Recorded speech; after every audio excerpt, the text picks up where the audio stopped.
On October 31st, 2002, Chris Jenkins went out to celebrate Halloween with friends at the Lone Tree Bar and Grill in Minneapolis. He was dressed in a costume and was accompanied by his girlfriend and another couple. Around midnight, Jenkins was reportedly ejected from the bar by bouncers. In the process, he became separated from his friends and left behind his coat, wallet, and cell phone inside the bar on a cold night. A bouncer saw him walk away from the bar, turning left onto Hennepin Avenue, but after that point, Chris vanished into the darkness. When he didn't return home, his family and friends grew alarmed, and a massive search effort began. For days and then weeks, volunteers and police searched for any sign of Chris. Sadly, nearly 4 months later, on February 27th, 2003, a body recovery team found Chris Jenkins's remains in the Mississippi River. His body had become snagged on debris near the 3rd Avenue Bridge not far from St. Anthony Falls in Minneapolis. Chris was still wearing his Halloween costume when his body was discovered. An autopsy determined the cause of death to be drowning, but investigators couldn't initially determine how it happened. With no obvious signs of severe trauma and a blood alcohol level above the legal limit in his system, police theorized that Chris's death was likely a tragic accident, or even his own work. They suggested he might have become intoxicated and fallen from a nearby bridge into the river, perhaps upset after an argument with his girlfriend earlier in the evening. By 2004, the Minneapolis Police Department had closed the case, concluding that no foul play was involved. To Chris's family, however, this conclusion was unacceptable. They felt that critical evidence had been overlooked and that the investigation was prematurely closed. The Jenkins family never believed Chris's death was an accident. Chris was a well-liked, responsible student with a promising future, and not someone who they believed was prone to reckless behavior or thoughts of going out voluntarily. Disturbed by what they saw as missteps in the investigation, his parents, Jan and Steve Jenkins, undertook their own efforts to find the truth. They hired private investigators and even independent experts to analyze the evidence. For example, one investigator found witnesses who reported seeing a group of men involved in an altercation outside a pizza shop across from the bar around the time Chris left. Their forensic experts noted that the condition of Chris's body was unusual for a drowning. He was found lying on his back with his arms crossed, his shirt still neatly tucked in, and even his slip-on shoes still on his feet. According to their forensic experts, typically, drowning victims are found face down with disheveled clothing and often missing shoes due to the struggle in water. To the Jenkins family, these details indicated that Chris may not have perished from an accidental fall into the river, but rather that his body had been placed in the water after death. In 2006, a new Minneapolis police chief took over leadership in the city and agreed to review the case at the family's urging. Around the same time, a breakthrough seemed to occur. Detectives received a tip from a jailhouse snitch who claimed to have knowledge of Chris's death. This informant told police that he and another man had encountered Chris on a pedestrian walkway of the Hennepin Avenue Bridge and targeted him for a robbery. According to this account, Chris was an easy target because he was intoxicated and alone. When they found he had no valuables on him, one of the perpetrators became enraged and flung Chris over the railing of the bridge into the river. Based on this new information, the police chief officially reopened the investigation. On November 17, 2006, Minneapolis police held a news conference to announce that Chris Jenkins's manner of death was being reclassified as a slaying. With the case now treated as foul play related, investigators followed the new leads. They interviewed the jailed informant and searched for the other suspect mentioned in the bridge scenario. However, this line of investigation ran into problems. For one, the physical logistics of the alleged crime were questionable. The Hennepin Avenue Bridge has fairly high railings, and a single person throwing a strong, healthy young man over it would be difficult, though clearly not impossible. However, it was speculated that perhaps the jailhouse snitch had been more involved than he had let on to investigators, and that perhaps both men threw him over. However, the authorities would discover there was yet another problem. The Hennepin Avenue Bridge has a clearance of approximately 40 feet above the Mississippi River. Chris's autopsy revealed no broken bones or major injuries that one might expect from being dropped from significant heights. Forensic experts had significant doubts that his body wouldn't have experienced major trauma in such a fall. However, again, this didn't necessarily completely rule out the scenario. Doubts also arose because security cameras facing that bridge didn't show any altercation on the bridge on the night in question. Given that Chris disappeared after 2001, and given that the bridge was classified as critical infrastructure, there were numerous security cameras filming all angles of the bridge.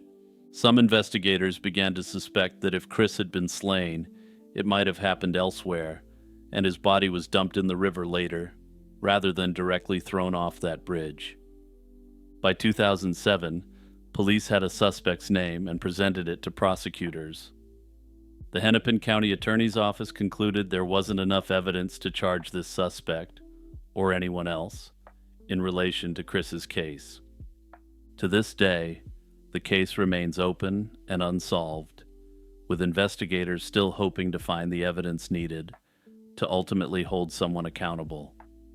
In the absence of a definitive conclusion, a number of other theories have been proposed over the years to explain what might have happened to Chris Jenkins.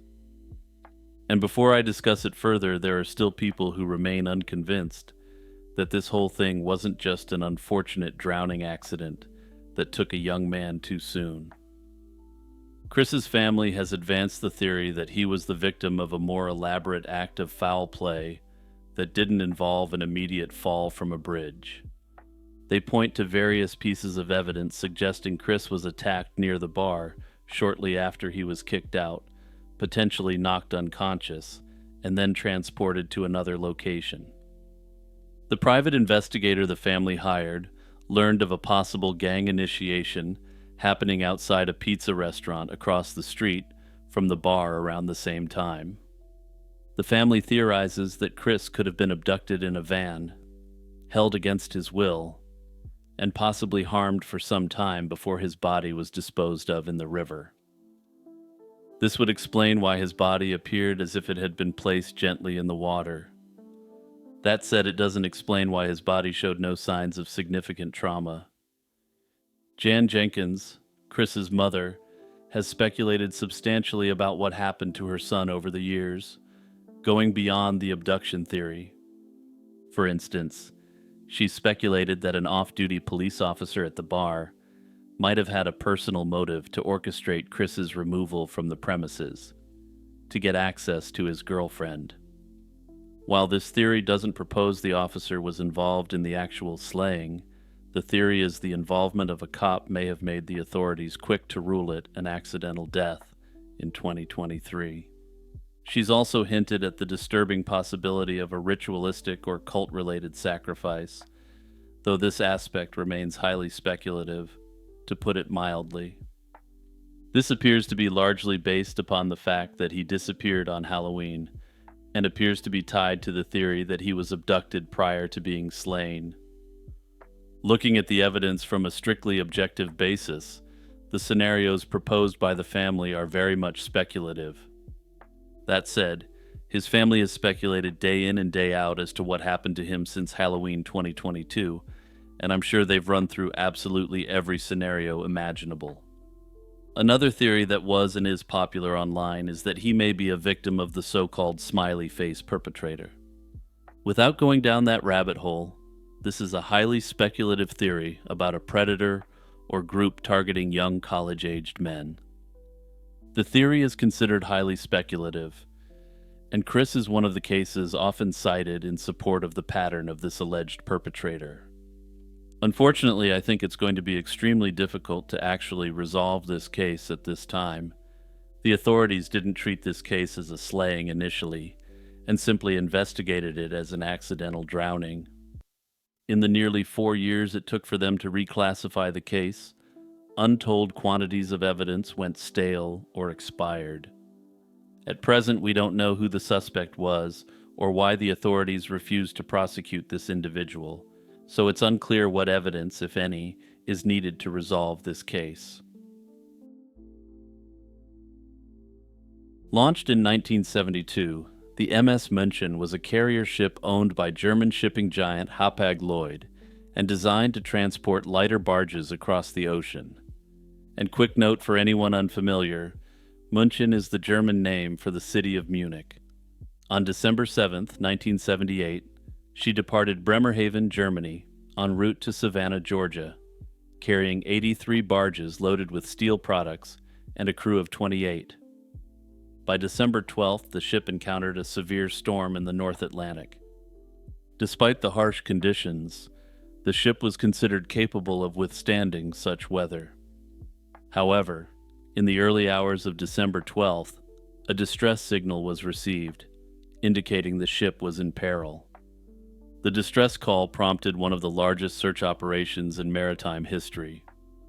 13 aircraft and 110 ships from various nations scoured an area 5 times the size of Germany.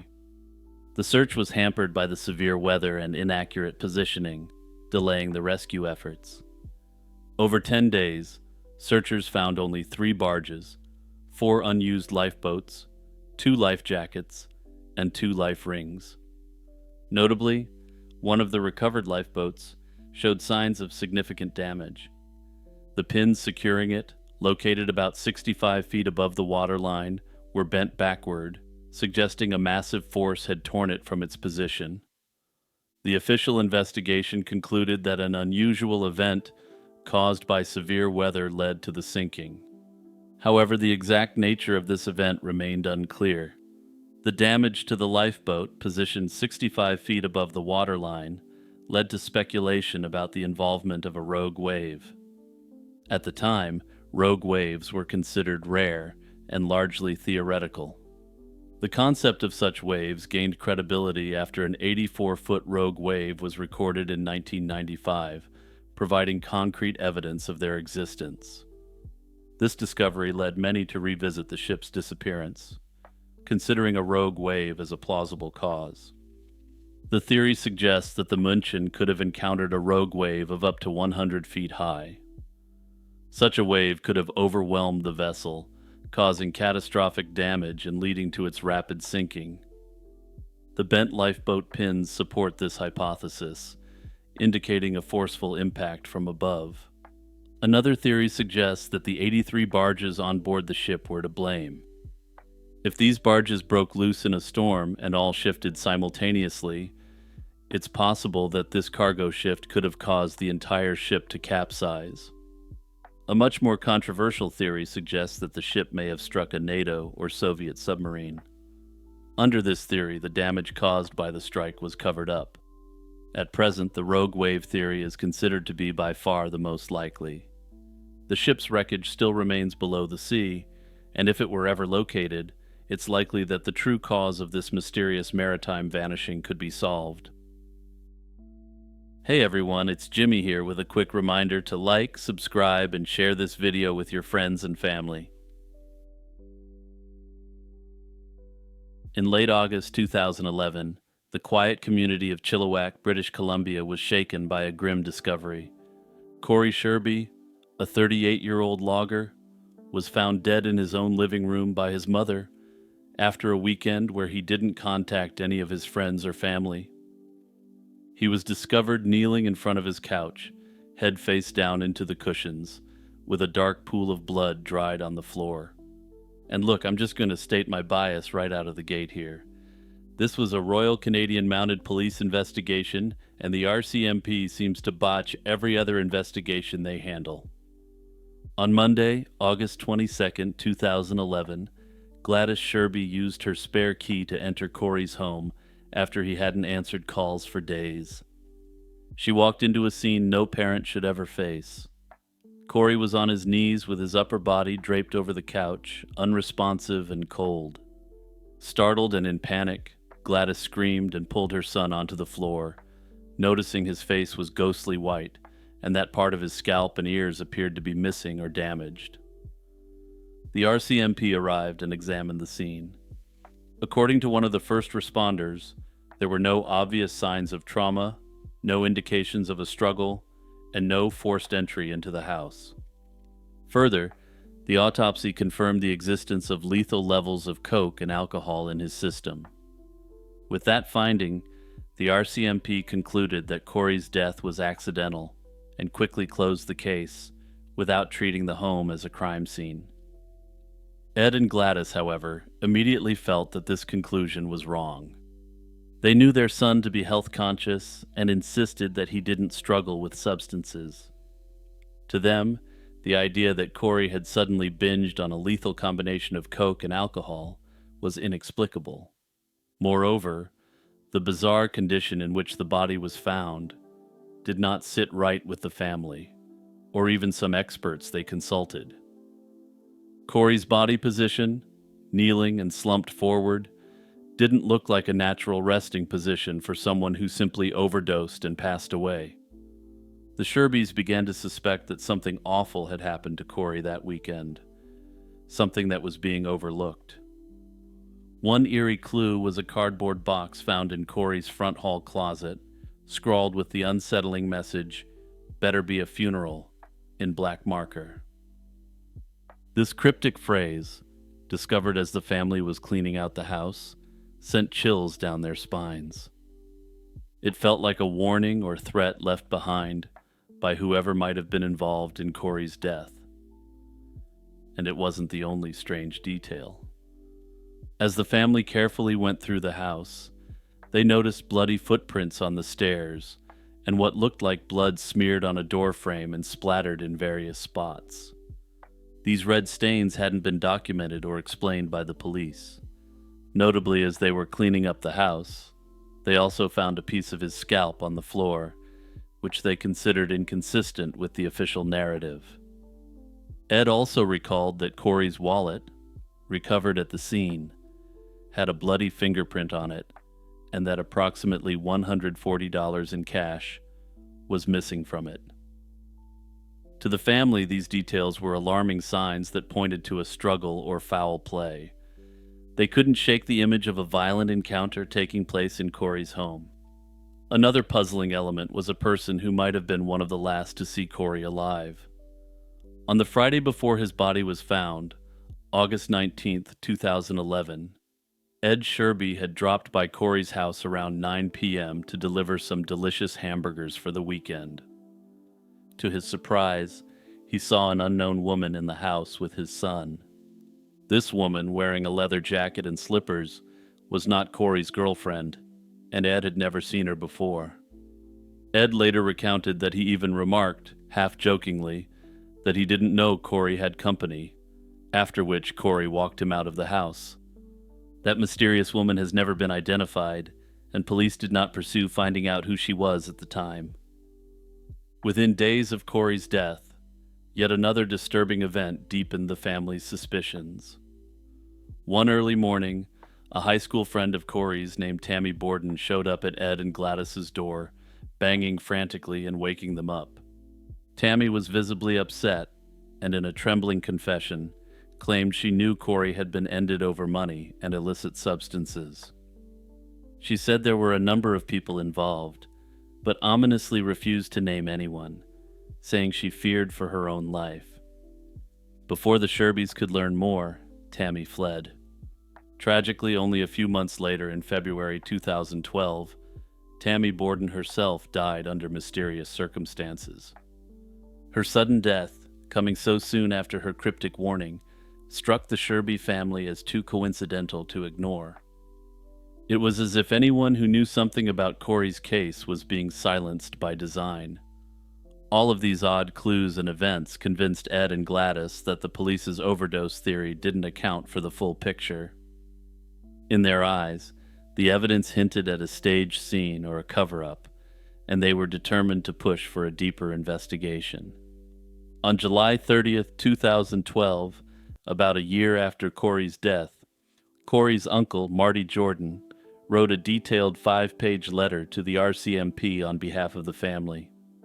In this letter, Jordan formally complained about the quality of the investigation and urged the police to reopen the case.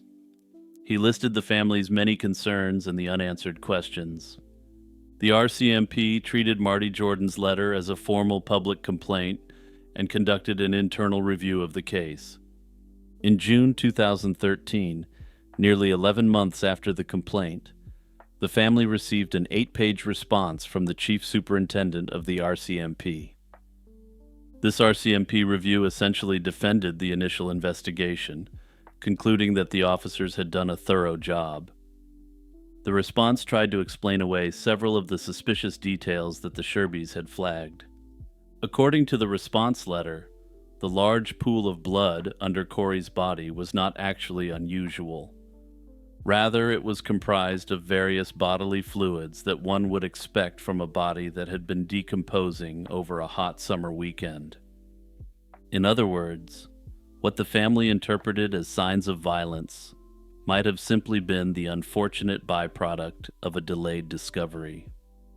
The bloody footprints and smudges, the review claimed, were likely left by family members or the coroner's removal team when they first dealt with the body. As for the piece of Corey's scalp left behind, the RCMP acknowledged it as an unfortunate accident by the cleanup crew.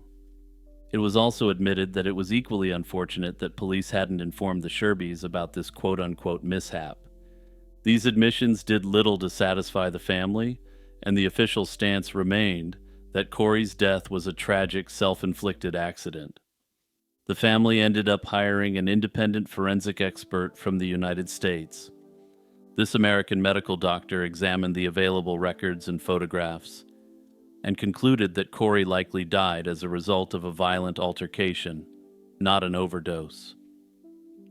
Armed with this expert opinion, the Sherbys intensified their campaign for justice. They spoke to the media, resulting in multiple newspaper articles that kept Corey's story in the public eye. The Sherbys also reached out to police oversight bodies. They filed complaints with the Commission for Public Complaints against the RCMP, which at one point recommended that the RCMP do some further investigation into the case. In May 2019, British Columbia's Minister of Public Safety agreed that the case warranted this deeper public scrutiny and announced that he was holding a coroner's inquest. Over several days, the inquest at the Burnaby Coroner's Court heard from witnesses and reviewed evidence.